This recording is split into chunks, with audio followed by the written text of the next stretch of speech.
யாரால யார் வாழ்க்கைங்க நாசமா போச்சு? உங்க பொண்ணால தான் என் வாழ்க்கை நாசமா போச்சு. உங்களால என் குடும்பமே என்ன விட்டு போச்சு. 15 லட்ச ரூபா கடன் வாங்கி ஊதாரியா சுத்துறேன்னு சொன்னீங்க. உங்க பொண்ணு ஊதாரியா செலவு பண்ணதாலதான் 15 லட்ச ரூபா கடன்காரனா நிக்கிறேன்.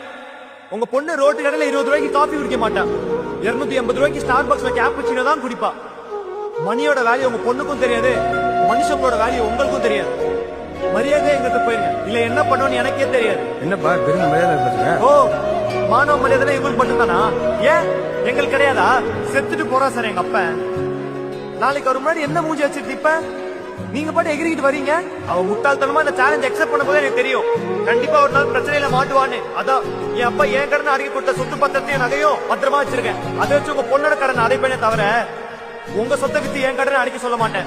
ஒரு பொண்ணை எப்படி சேஃபா பாத்துக்கணும் என் வீட்டை சொல்லி வளர்த்துருக்காங்களே தவிர ஒரு பொண்ணை வச்சு எப்படி சேஃப்டி ஆயிக்கணும் என் வீட்டை சொல்லி கொடுத்து வளர்க்கல. இனிமேல் உங்க பொண்ணை தேடி ஒரு கடன்காரனும் வரமாட்டான். உங்க பொண்ணை என்ன தேடி வர சொல்லாதீங்க.